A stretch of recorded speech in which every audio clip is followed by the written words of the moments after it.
माझ्या चेहऱ्यावरून तुम्हाला नाराज वाटतंय का? मी 2 दिवस श्री संत बाळूमामांच्या मेंढराकडे गेलो होतो, त्यामुळे मला इकडे यायला वेळ लागला आणि आज मी इकडे आलोय. म्हटलं तुमच्याशी पहिल्यांदा बोलावं.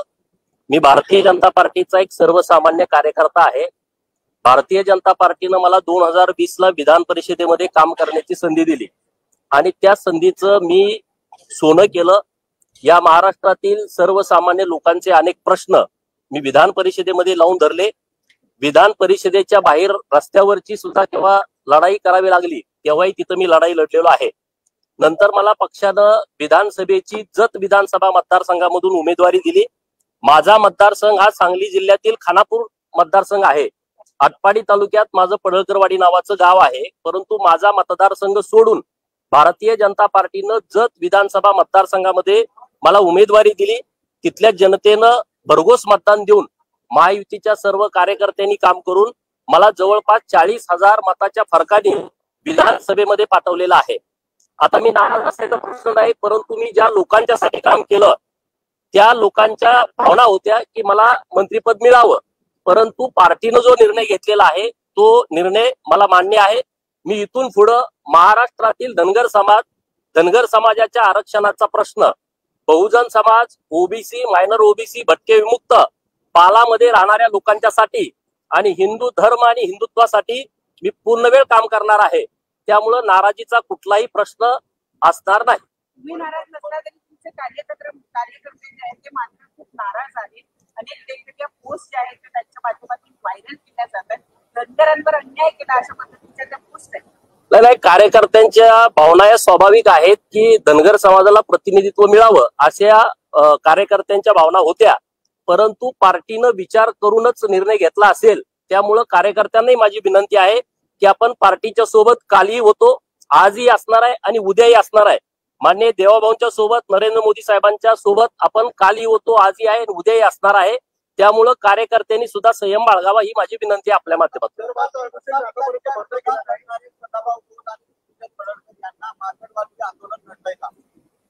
नाही, असं काय मला वाटत नाही. मार्करवाडीमध्ये जो ईव्हीएमचा विषय होता त्या विषयामध्ये मला तर ते अजिबात वाटत नाही. कारण ईव्हीएमच्या विषयामध्ये मी आणि सदाभाऊ एक स्पष्ट भूमिका घेऊन समोर गेलो होतो. ज्या लोकांचा आक्षेप होता त्या लोकांना आव्हान आम्ही केलं होतं की तुमच्याकडे जर काही पुरावे असतील तर तुम्ही समोर आलं पाहिजे. परंतु तसं कोणी आज आलेलं दिसत नाही.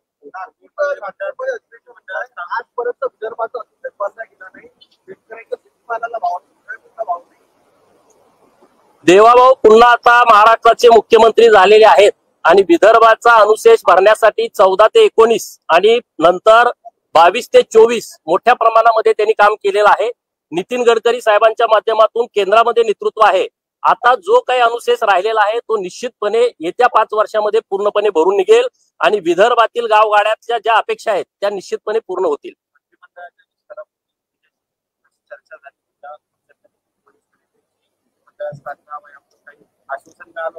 हे बघा, आता हा काही विषय फार महत्वाचा आहे असं मला वाटत नाही. त्यामुळे त्याच्यावरती चर्चा होणं जास्त गरजेचं आहे, असं काही त्याचा भाग नाही.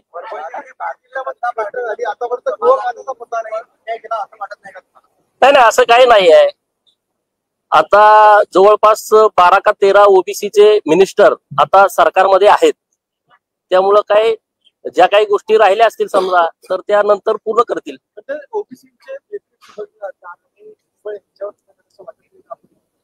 बघा, भुजबळ साहेब हे वरिष्ठ नेते आहेत आणि जेव्हा ओबीसीच्या आरक्षणाचा संरक्षणाचा विषय आला त्या काळामध्ये उघड भूमिका घ्यायला कुणीच तयार नव्हतं आणि त्या काळामध्ये माननीय छगन भुजबळ साहेबांनी अत्यंत धाडसी भूमिका घेतलेली आहे आणि त्यामुळं ओबीसी समूहाच्या मनामध्ये भुजबळ साहेबांचं एक वेगळं स्थान आहे आणि भुजबळ साहेबांना आता मंत्रिमंडळामध्ये संधी न मिळाल्यामुळं ओबीसींच्या मनामध्ये एक तीव्र संताप आहे. हे काय नाकारता येणार नाही. परंतु तो माझ्या पक्षाचा विषय नसल्यामुळं आणि भुजबळ साहेब हे खूप वरिष्ठ नेते आहेत, त्यांच्यावरती मी काय कमेंट करावं इतकी माझी उंची आहे असं मला वाटत नाही.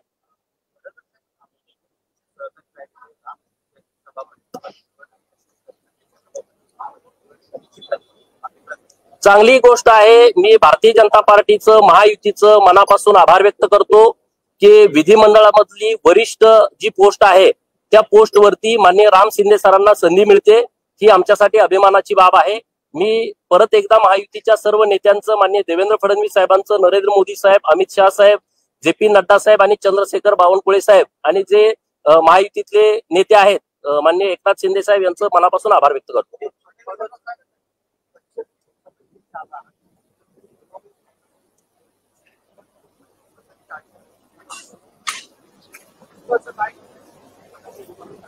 अरे बाबा नो, आता काय एवढी चिंता करताय? मी 42चा आहे, अजून बरीच वेळ आहे, चिंता करू नका।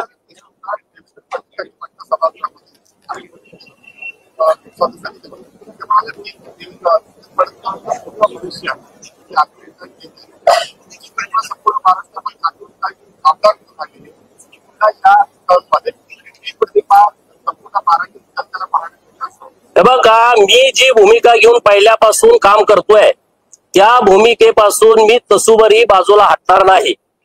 गावगाड्यातल्या कुठल्याही जनतेचा विषय, कोणत्याही लोकांचा प्रश्न माझ्याकडे आला तर मी सत्ताधारी पक्षातला आमदार असल्या कारणानं मी सभागृहामध्ये आवाज उठवेन। जर तिथं जरी न्याय नाही मिळाला तर रस्त्यावरची लढाई करण्यासाठी मी लोकांच्या सोबत कायम असेल। त्यामुळं त्या भूमिकेमध्ये अजिबात बदल होईल असं मला अजिबात वाटत नाही। ज्यांच्या बरोबर माझी वैचारिक दुश्मनी आहे ती दुश्मनी काल जी होती ती आज राहील, उद्या पण तीच राहील, त्यामध्ये काही बदल होईल असं मला अजिबात वाटत नाही।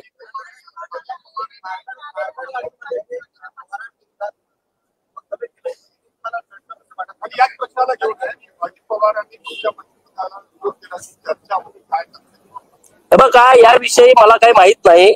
याविषयी मला जेव्हा काही माहिती होईल तेव्हा निश्चितपणे या विषयावरती मी बोलेन। अरे असं काय नाही, मी माननीय देवाभाऊंची भेट पण घेतली, त्यांची माझी माझं वेगळं नातं आहे, त्यामुळे तुम्ही मी नाराज आहे असं काही करू नका, काही चिंता करू नका। मी पहिल्यापेक्षा जोमानं भारतीय जनता पार्टीचं काम करेल आणि निश्चितपणे भारतीय जनता पार्टीचा विचार तळागाळात पोहोचवण्यासाठी रात्रंदिवस मेहनत घेईन आणि हिंदुत्व आणि हिंदू धर्मासाठी पूर्ण वेळ मी काम करायचं ठरवलंय। गावगाड्यातल्या पालात राहणाऱ्या लोकांच्यासाठी मी सरकारकडे पाठीमागं लागून मायनर ओबीसी भटके विमुक्तांच्यासाठी एक वेगळं बजेट सरकारनं करावं यासाठी मी आता प्रयत्न सरकार दरबारी करणार आहे। माननीय मुख्यमंत्री महोदयांच्याकडून मला अपेक्षा आहे की निश्चितपणे यामध्ये काहीतरी मार्ग निघेल।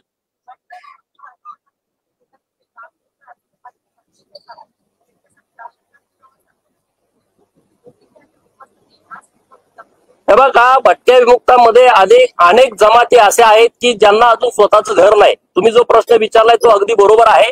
ते पालामध्ये राहतात, या गावातून दुसऱ्या गावामध्ये जातात, त्यांच्याकडे ना रेशन कार्ड आहे, ना त्यांच्याकडे आधार कार्ड आहे, ना त्यांच्याकडे मतदान कार्ड आहे।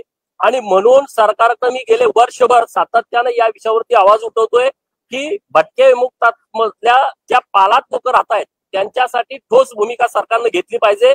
त्यांच्या मुलाच्या शिक्षणाची जबाबदारी घेतली पाहिजे, त्यांना कायमस्वरूपी एक रहिवासाचं ठिकाण त्याचं निश्चित झालं पाहिजे।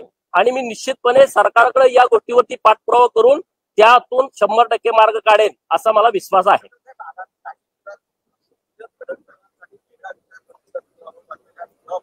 बघा, देवाभाऊ राज्याचे मुख्यमंत्री झाले हेच आमच्यासाठी खूप महत्वाचं आहे। गोपीचंद पडळकरच्या मंत्रिपदाचा विषय फार महत्वाचा आहे असं मला वाटत नाही।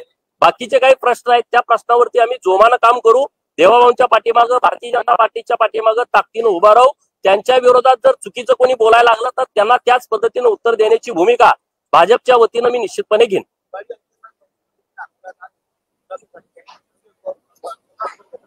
बघा, आता प्रत्येकाला वाटतंय की हिवाळी अधिवेशन लवकरात लवकर यावं, तुमची पण इच्छा असते, तुम्हाला पण अपेक्षा असतात। मुंबईत राहून तुम्ही कंटाळलेला असता, एकदा नागपूरला जावं। तर आता नागपूरमध्ये आल्यानंतर हिवाळी थंडी बरोबर राज्यातले प्रश्न मिटावेत यासाठी आम्ही सगळेजण प्रयत्न करतोय।